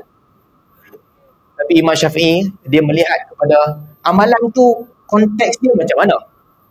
Sebab tu ada riwayat Imam Syafi'i sebut al-muhdatsatu minal umur darban. Benda-benda baru ni ada dua benda, ada dua kategori. Kalau bercanggah dengan Al-Quran, bercanggah dengan sunnah, bercanggah dengan ijma', yang tu bid'ah yang sesat. Kalau tak bercanggah dengan apa-apa pun, tak menimbulkan kesan buruk dan bercanggah dengan apa-apa pun, Imam Syafi'i kata yang tu boleh buat, yang itu baik. Apa yang berlaku? Sebahagian amalan Nabi tak buat. Nabi tak buat cara macam tu. Tapi dia masuk di dalam dalil umum yang Nabi benarkan. Nabi suruh baca Al-Quran. Betul? Ada fadilat majlis zikir. Fadilat majlis zikir, fadilat majlis Al-Quran. Ada banyak hadis tentang fadilat. Macam mana cara baca? Di Madinah, semua qari akan baca dan dengar. Wa idza quri'a al-Quran fastami'u lahu wa ansitu. Apabila Al-Quran dibacakan, duduk diam-diam dan dengar bacaan tu. Jadi seorang baca, yang lain akan dengar. Itu di Madinah. Madinah. Seorang baca, orang lain akan dengar. Ada qura' lain pula di tempat lain, mereka baca bila sampai dekat hujung-hujung ayat daripada wadduha sampai habis, mereka akan bertakbir selepas habis satu surah. Takbir surah lain, habis surah lain. Di Syam pula, budaya di Syam, mereka suka baca ramai-ramai. Bagus juga budaya ni, sebab ada orang dia baca tak lancak. Bila dia baca tak lancak, dia nak pahala tu juga. Kalau kena baca seorang-seorang, lancak pun jadi tak lancak juga. Bayangkan kan, berapa ratus orang duduk dengar, hang punya turn baca. Weh, tajwid pun jadi tunggang langgang juga. Kadang-kadang orang ni dia boleh baca, tapi dia punya gemuruh tu, wah, gemuruh jangan buat main. Gemuruh tu kalau main, daripada reti boleh jadi tak reti. Kan, dia kena training bagi tak gemuruh. Benda simple dia kadang-kadang. Imam, kalau orang suruh kita jadi imam, kita tak biasa dan kita tak prepare. Gemuruh jadi imam ni lain macam kalau tuan-tuan biasa. Kan, biasa tak pernah jadi imam, sebab tu ada orang dia takut nak jadi imam. Baca surah biasa je. Qul ya ayyuhal kafirun la a'budu ma ta'budun wa la antum a'biduna ma a'bud wa la ana a'budu ma 'abadtum wa la antum a'biduna ma a'bud. Kita jumpa je lagi. Wa la antum a'biduna ma a'bud wa la ana a'budu ma 'abadtum wa la antum a'biduna ma a'bud wa la ana a'budu ma 'abadtum. Dia duduk pusing-pusing. Macam mana ni nak keluar? Tak keluar. Boleh jadi tu. Kita hafal surah tu. Tiba-tiba kalau orang suruh jadi imam sekali, wa la ana a'budu ma 'abadtum. Wah, tak keluar. Ini bukan tentang kebijaksanaan, dia tentang darah gemuruh. Makmum belakang tak pernah jadi imam, tapi time nak tegur orang kita cukup pandai. Lakum dinukum lah. Tegur orang kan? Tegur orang bukan ada kos apa-apa pun. Lakum dinukum. Oh betul lah, keluar dia lakum dinukum. Lakum dinukum waliyadin. Darah gemuruh ni bila main, tak boleh nak baca seorang-seorang, dia jadi takut. Maka budaya di Syam, dia pun baca ramai-ramai. Baca ramai-ramai Al-Quran. Jadi orang yang gemuruh pun dia boleh baca sekali. Orang yang tak reti baca, dia boleh gerak mulut sekali pun, dia baca sekali juga. Orang tanya hukum kepada Imam Malik. Imam Malik kata yang ni bid'ah. Sebab kami tak buat macam tu kat Madinah. So, itu cara fikir Imam Malik. Di Madinah tak ada, sama dengan bid'ah. Tapi Imam Syafi'i tak melihat begitu. Imam Syafi'i bila nak membid'ahkan sesuatu, beliau akan melihat kesan amalan tu apa. Ada tak kesan buruk daripada amalan tu? Kalau budaya tu dihidupkan dan orang tak anggap budaya tu sunnah, orang anggap sunnah tetap sunnah, budaya ni sekadar cara untuk melaksanakan. Oh, nak abang? Dah je abang. Ada sedikit pengumuman. Mengadakan kereta nombor ni 90 812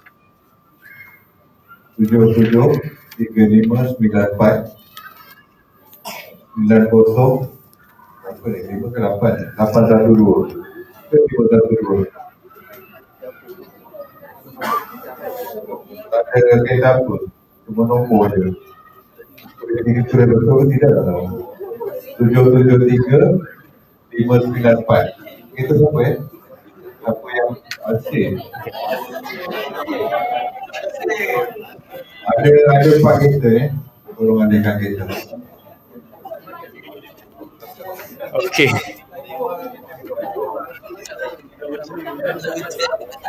Ya. Dua kereta.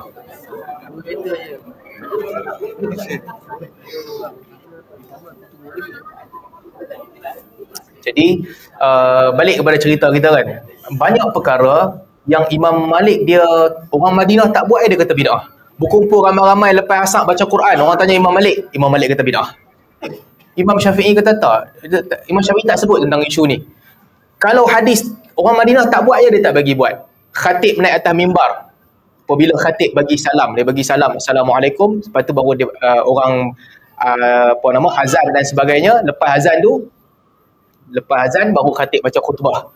Imam Malik kata kat Madinah kami tak buat macam ni. Salam sekali je, khatib masuk masjid cukup, lepas tu tak bagi salam dah. Naik atas mimbar, lepas azan terus baca khutbah. Itu Imam Malik punya pandangan. Tapi Imam Syafi'i sebut tak, pada aku bid'ah ni ada dua. Kena lihat di sebalik bid'ah tu ada apa. Kalau tidak menghidupkan sunnah yang baru, ini sekadar cara yang orang buat yang tidak dianggap apa-apa pun, tak ada kesan buruk, Imam Syafi'i tidak bid'ahkan dia. Kenduri arwah, Imam Syafi'i kata apa? Kenduri arwah, Imam Syafi'i kata bid'ah. Ada dua sebab. Satu, dia menghidupkan kesedihan yang telah hilang. Lepas 3 hari, menghidupkan kesedihan yang telah hilang. Lepas 3 hari, di antara sunnah Nabi SAW, lepas 3 hari, sebab tu Imam Syafi'i kata bid'ah. Sebab apa? Sebab sunnah mengajarkan kamu selepas 3 hari, jangan ada siapa-siapa bersedih dah duk peringat orang mati tu. Kecuali isteri selepas kematian suami. Dia seorang je berkabung. Dia seorang je ada iddah dia dan juga ihdad dia. Dia kena tunggu sampai 4 bulan 10 hari. Isteri sahaja. Dia tak boleh keluar rumah, dia tak boleh make up, dia tak boleh pakai pakaian yang elok-elok. Isteri yang tak boleh. Selain daripada isteri, kamu boleh ada 3 hari untuk bersedih dan mengucapkan takziah. Pergi jumpa, ucap takziah. Lepas 3 hari, jangan peringat dah. Sunnah Nabi SAW. Ada masa untuk bersedih, lepas bersedih, teruskan kehidupan seperti biasa. Imam Syafi'i kata itu sunnah. Apabila maktam, orang berkumpul selepas kematian 3 hari, 7 hari, 40 hari, 100 hari. 7 hari tu, okeylah 7 hari. Orang akan datang dan sebut tentang kematian. Orang akan ingatkan balik. Arwah ni bagus, orang dia bagus. Orang tu sedih, dia sedih balik. Lepas 40 hari, kadang-kadang orang dah lupa dah 40 hari. Peringat balik. Arwah ni dulu bagus, orang suka tolong orang. Dia pun ingat balik, betul lah, sedih balik. Arwah ni bagus, suka tolong orang. Lepas 100 hari, lupa habis dah kebanyakan orang. Sedih dia main kadang-kadang. Bila buat perhimpunan, orang ingat balik. Orang akan teringat balik. Dulu dia lah, dulu tu basuh kain tiap pagi. Contoh, dia basuh kain tiap pagi. Lepas 100 hari, dia lah basuh kain tiap hari. Orang akan teringat balik. Sunnah Nabi SAW, boleh bersedih 3 hari tu, kamu ucap takziah. Lepas tu move on. Hidup macam biasa. Sebab itu Imam Syafi'i kata, ini bid'ah yang tak baik. Dan yang kedua, yang dianjurkan oleh Nabi SAW adalah orang jiran-jiran tetangga kepada orang mati, dia pergi bagi makanan kepada keluarga orang mati. Sebab mereka dalam keadaan yang susah, mereka dalam keadaan sedang menghadapi kesukaran, tak sempat nak masak, hantar makan pi rumah mereka, tak payah masak. Jiran-jiran tolak pi makanan kat mereka. Itu sunnah. Tapi bila buat kenduri, dia terbalik pula daripada sunnah. Kita bukan pi hantar makanan, kita pi makan. Kita pi makan pula. Imam Syafi'i kata yang ni tak betul. Jadi Imam Syafi'i tentang menilai bid'ah ni, dia menilai kepada apa di sebalik hukum tu. Dia tidak seperti Imam Malik. Imam Malik dia punya checklist senang je. Orang Madinah tak buat, bid'ah. Madinah tak buat, bid'ah. Ada hadis pun, ada hadis kadang-kadang orang Madinah tak amal. Imam Malik kata mungkin hadis tu orang salah sampai kot. Sebab tak mungkin sunnah ditinggalkan di Madinah. Logik tak? Logik lah juga. Takkanlah baru 100 tahun Nabi SAW wafat, orang Madinah sepakat nak tinggalkan sunnah. Malik kata, orang Madinah takkan tinggalkan sunnah. Kalau kamu jumpa satu je hadis, bercanggah dengan amalan ahli Madinah, artinya kamu salah faham hadis tu. Ikut cara orang Madinah. Tapi Imam Syafi'i kata tak, kaedah Malik itu tak boleh pakai. Ada hadis itu kaedahnya sama seperti apa yang difahami oleh orang Arab ketika dengar perkataan itu, itulah yang kita amalkan. Bukan apa yang dibuat oleh orang Madinah. Sebab boleh jadi orang Madinah bukan ikut hadis, dia ikut fatwa seorang sahabat. Boleh jadi ada kemungkinan seorang sahabat fatwa tu tersebar, sedangkan itu bukan hadis. Tapi kalau ada hadis, itu yang didahulukan.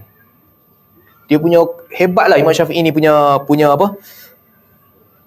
Pemikiran dia melihat kepada realiti, menggabungkan hadis. Walaupun dalam bab hadis, Imam Syafi'i mungkin tidaklah sehebat Malik ataupun Ahmad dalam mengeluarkan hadis yang mana sahih, yang mana dhaif. Dia tak sehebat mereka. Tapi dalam mentafsirkan hadis, itu kehebatan Al-Imam Syafi'i. Imam Ahmad sebut tentang kemuliaan dia. Siapa nak belajar hadis, kena belajar dengan Imam Syafi'i. Orang tanya dia soalan kadang-kadang, orang tanya soalan, satu orang kalau dia tengah makan tamar, dia marah kat bini dia. Dia kata, kalau aku telan tamar ni jatuh talak kat hang. Kalau aku luah tamar ni jatuh talak kat hang. Orang tanya Imam Syafi'i, ada tak jalan keluar kalau tak mau bagi jatuh talak? Ni tamar dalam mulut ni, dia tengah makan. Terlebih pandai kan, marah kat bini dia. Aku telan je tamar ni, hang jatuh talak. Aku luah tamar ni, hang jatuh talak. Imam Syafi'i, macam mana nak buat? Imam Syafi'i kata, macam mana ayat tu? Tamar, sebiji tamar tu kalau aku makan jatuh talak. Imam Syafi'i kata, senang je penyelesaian dia. Makan setengah, buang setengah. Setengah hang telan, setengah hang buang. Jadi setengah cerai, setengah tak. Tak kira tak jatuh. Tapi dia punya cara fikir ni, Imam Syafi'i ada kehebatan dia di situ lah. Cara fikir dia sangat tajam. Orang mazhab Maliki marah ketika Imam Syafi'i sampai di Mesir, dia sebarkan mazhab di Mesir. Orang tanya Imam Ahmad, mana satu pandangan Syafi'i yang perlu diikut, di Iraq ataupun di Mesir? Kata Ahmad, ikut yang di Mesir. Sebab ketika di Iraq, ketika itu Imam Syafi'i ikut pandangan-pandangan murid guru dia dalam mazhab Hanafi dan sebagainya. Dia ada pandangan, tapi dia sebarkan ketika di Mesir. Sampai di Mesir, orang mazhab Maliki marah. Az-Zahabi sebut antara kemarahan mereka doa minta dia mati. Sebab kehebatan fiqh Imam Syafi'i mematikan ataupun menghilangkan pengaruh mazhab Maliki di Mesir. Mazhab Maliki, mazhab yang klasik. Mengikut nas, mengikut kaedah apa yang Imam Malik sebut. Cara belajar mereka ikut apa yang Imam Malik sebut. Tapi bila Imam Syafi'i datang, dia mengubah fatwa-fatwa Imam Malik. Berbeza dengan pandangan Imam Malik. Orang mazhab Maliki marah dia pada ketika itu. Tapi Allah takdirkan mazhab dia pun tersebar, mazhab Imam Malik pun tersebar, kedua-duanya. Jadi itu sedikit sebanyak tentang kesungguhan Imam Syafi'i, tentang jasa dia dan juga nasihat-nasihat dia. Satu benda penting lagi, ni last kot sebelum kita berhenti. Kata Imam Syafi'i tentang apa? Antara kehebatan Imam Syafi'i ini bukan tentang dia sajalah, kesemua mereka sangat tawadhu. Sangat tawadhu. Tidak ada langsung lah keadaan di mana dia nak memuji diri dia sendiri ataupun nak angkat sebut kelebihan dia, itu tak ada langsung dalam hidup dia. Sebab tu Imam Syafi'i dalam riwayat dia sebut, aku seorang yang pakar dalam memanah. Kalau aku panah dalam 10, 9 kena. Dia cerita tentang panah, tapi dia tak cerita tentang ilmu. Ilmu untuk dinilai oleh orang lain.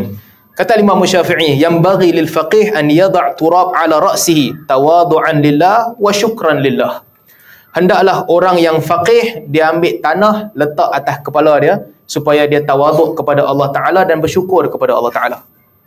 Imam Syafi'i sebut juga, aku suka agar buku-buku aku ni sampai kepada orang, tapi orang tak tahu pun buku tu aku yang tulis. Itu kehebatan yang ada dekat dia. Dia suka begitu. Murid-murid Imam Syafi'i menceritakan, bila kami duduk dengan Imam Syafi'i, kami dapati ucapannya jauh lebih bagus daripada tulisannya. Banyak kualiti yang ada dekat dia, tapi dia hanya tulis apa yang perlu diketahui oleh orang lain. Yang ni kita boleh ambil pengajaran. Bukan sahaja Al-Imam Syafi'i, tapi semua imam-imam. Imam Syafi'i disebutkan, Al-Muzani sebut, dia bahagikan malam dia kepada 3. 1/3 dia membaca, dia menulis, 1/3 dia beribadat, dan 1/3 lagi dia tidur. Itu kualiti yang ada pada dia. Tapi mereka kesemuanya tidak pernah bercerita tentang ibadat-ibadat mereka. Tak pernah bercerita. Sebab itu bukan keutamaan, itu dia dengan Allah Ta'ala, bukan untuk diceritakan kepada orang. Kadang kan tuan, kalau kita fikir kan, kalau kita suka bercerita tentang ibadat, kita berdiri di atas satu titik di antara dua tau. Satu, kalau fa'amma bi ni'mati rabbika fahaddits, nikmat yang Allah Ta'ala bagi kepada engkau, sebutlah dia. Boleh jadi yang tu kita seronok buat ibadat, boleh jadi okey lah kot, kita seronok buat ibadat, zahirkan keseronokan itu. Tapi kalau satu langkah lagi kita ke depan, sebelah langkah tu kita jatuh ke lembah riak ataupun ujub. Kita dah jatuh ke lembah riak dan ujub, rosak semua pahala kita. Apa sahaja amalan ni, ini kita kena jaga. Dan kadang-kadang kita ni, kita punya confident menyebabkan kita tak jaga. Sedangkan para imam yang besar, imam-imam besar seperti Imam 4 mazhab, Imam Syafi'i, mereka yang sehebat-hebat tu pun mereka jaga. Orang tak cerita tentang ibadat dia. Dia tak cerita ke orang. Melainkan orang yang pernah pergi rumah dia, orang pernah bermalam di rumah dia, orang dengar macam mana dia membaca Al-Quran, orang tahu Imam Syafi'i baca setiap satu rakaat 50 ayat dalam tahajud dia. Dia tak cerita ke orang. Orang pergi, orang dengar, orang tahu cara dia baca. Bulan Ramadan, Imam Syafi'i berhenti semua kuliah dia. No hadis, no tafsir, no, berhenti semua. Orang yang duduk dengan dia, orang tahu. Tiap-tiap hari dia khatam Quran 2 kali. Ramadan, tiap-tiap hari dia khatam Quran 2 kali. Tapi dia sendiri tak cerita ke orang. Ini kualiti yang ada pada imam-imam yang mungkin kita kena ambil iktibar. Bab dunia, kita nak cerita ke orang, terpulang. Bab dunia ni boleh kira. Kita seronok nak cerita ke orang, aku boleh buat tu, aku boleh buat ni, aku ada rekod tu, aku ada rekod ni, terpulang pada kita. Imam Syafi'i kata, aku kalau bagi 10 panah, 9 melekat di sasaran. Itu bab dunia.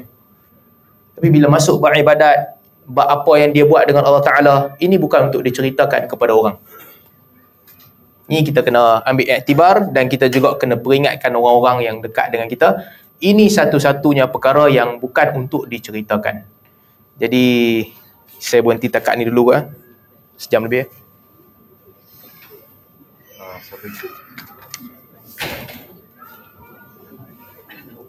Satu handphone dia dah repair. Oh, tu dah. Kalau ada soalan, mungkin kita ambil satu soalan juga. Tapi saya ada satu soalan sebenarnya. Itu bukan ambil. Bukan soalan saya. Orang DM saya, tag saya. So tanyakan soalan ni. Maknanya bukan soalan saya dah kan. Dia ada tawasul. Ni Ustaz, Imam Syafi'i, dia punya pengaruh di Nusantara tu hebat lah kan. Dan ada sampai di Mesir, dan antara yang paling terpengaruh sekali lah.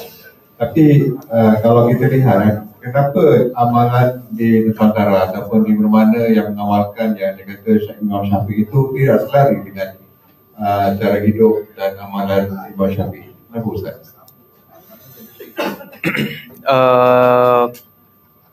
Okey, ada beberapa perkara. Okey, ni kita untuk berlaku adil kan. Apabila tersebarnya gerakan pembaharuan yang baru-baru ni,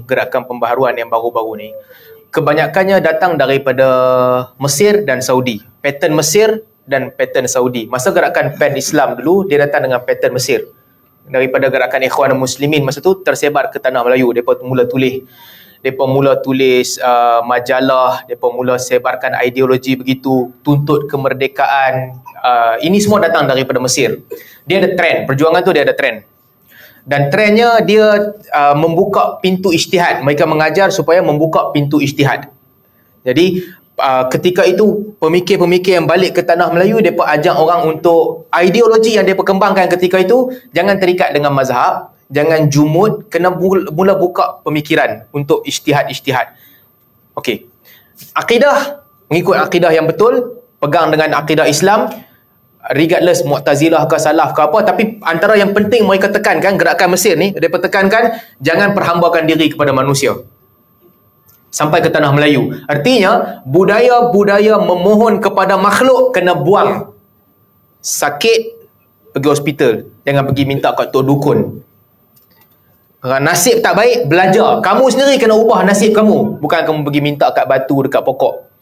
Nak masuk hutan tak mau sesat, bawa kompas bang. Jangan pergi minta tuan penjaga hutan tunjuk jalan yang lurus, dia tak tunjuk, bawa kompas sendiri. Ini gerakan pembaharuan yang datang daripada Mesir. Mereka mengajar supaya jangan terikat dengan taklid dalam fiqh. Dalam akidah mereka mengajar supaya cara gerakan akidah mereka adalah bebaskan diri daripada perhambaan kepada makhluk. Gerakan itu datang tersebar luas di Nusantara. Dan kesan daripada gerakan tu, mereka membasmi kebanyakan idea-idea bid'ah yang ada dalam masyarakat dalam akidah. Khurafat, tahayul mula diperangi ketika itu. Baik, kemudian jalan yang kedua ataupun ombak yang kedua datang perubahan datang daripada ideologi Saudi pula. Sebab Saudi spend banyak untuk menyebarkan pemikiran Saudi di banyak negara-negara Islam, bagi beasiswa kepada budak-budak balik dan juga hantar pendakwah. Trend Saudi pula trend yang berbeza macam Mesir, dia tak sama dengan Mesir. Akidahnya masih sama, membersihkan akidah, tetapi mereka mengajar kepada trend fiqahnya diikat dengan mazhab Hambali. Banyak kepada kefahaman mazhab Hambali mula dikembangkan. Ini yang berlaku. Baik, apabila ini berlaku pertembungan di banyak tempat di Nusantara terutamanya, kerana cara ulama mazhab Hambali melihat isu tak sama dengan mazhab Syafi'i dalam beberapa hal. Jadi berlaku pertembungan lagi sekali. Khurafat sama macam yang tadi tu, mereka macam gerakan daripada Mesir juga sama, membasmi khurafat. Bila sampai ke tanah Melayu, apa isu yang berlaku? Di tanah Melayu, dalam fiqh orang mengambil mazhab Syafi'i. Walaupun sebahagiannya orang Hambali kata bid'ah dan sebagainya, tapi amalan-amalan itu ada asas dalam mazhab Syafi'i. Baca talqin, ada asas dalam mazhab Syafi'i, ada asas. Majlis-majlis membaca Al-Quran dan sebagainya, ini tidaklah terkeluar daripada mazhab Syafi'i.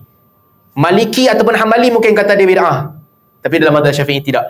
Dalam masa yang sama, ada juga budaya Nusantara yang tak ada dalam mazhab Syafi'i, sedikit sebanyak, kenduri arwah dan sebagainya, ini tak ada dalam mazhab Syafi'i, tapi ada dan kekal di trend tanah Melayu ni, masih kekal.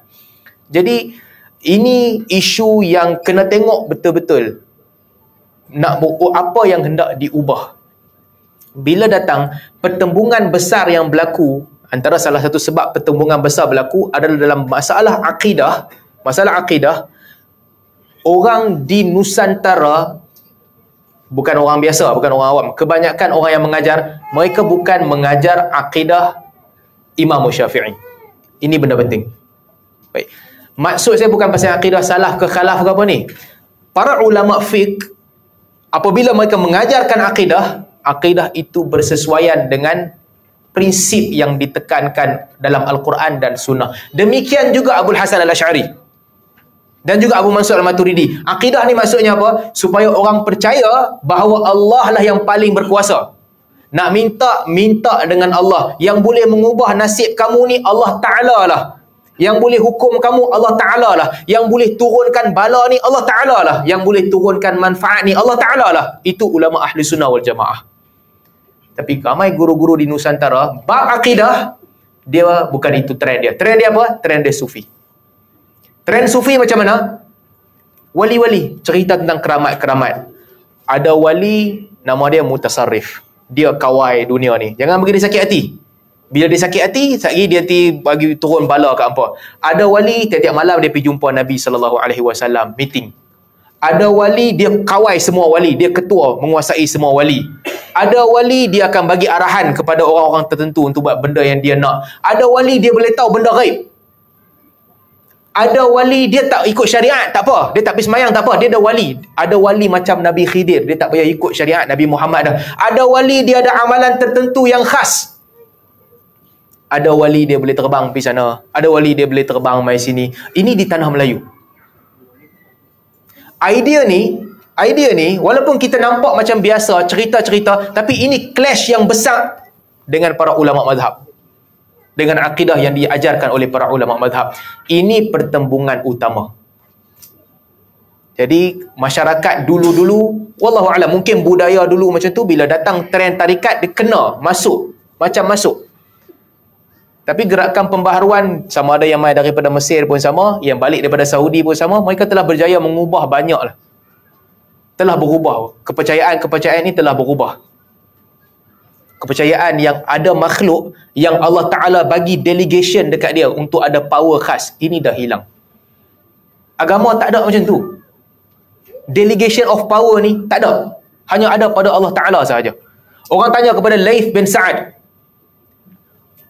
kalau ada orang yang boleh berjalan di atas air tapi amalannya tak betul, tak mengikut sunnah, Laith kata aku tak percaya dekat dia. Orang tanya Imam Syafi'i, hang setuju tak dengan Laith? Imam Syafi'i kata, bukan sekadar kalau dia boleh jalan atas air, kalau dia boleh jalan di atas udara pun aku tak percaya kalau amalan dia tak betul. Itu kualiti yang diajarkan oleh para a'imah. Jadi ini sebab pertembungan utama yang saya rasa. Jadi tuan-tuan, kalau tuan-tuan ikut kuliah-kuliah sirah kan, kita selalu sebut, manusia kadar dia itulah, yukhti'u wa yusib. Ada masa mereka betul, ada masa mereka salah. Sebesar-besar manusia, Abu Bakar, Umar, Uthman, Ali, ada keputusan mereka yang betul, ada keputusan mereka yang salah. Itu manusia. Itu yang ditekankan tentang manusia. Dia bukan tentang, dia ni wali. Dia paling power, dia paling hebat. Apa dia cakap, kena dengar cakap dia. Kedudukan dia sangat tinggi. Dia ada firasat, dia boleh nampak, dia boleh tahu apa hang buat. Jangan main-main dengan dia. Ini tak ada lah agama. Jadi ini pada saya pertembungan utama. Bab amalan ini bab kedua. Yang kedua, bab amalan ni kita kena tekankan juga. Semua orang bagi pandangan lah. Ikut mazhab masing-masing. Apa yang orang itu ikut, dia sampaikan pandangan dia. Berbeza, ini perkara biasa. Dia jangan sampai perbezaan itu membawa permusuhan. Wallahu a'lam.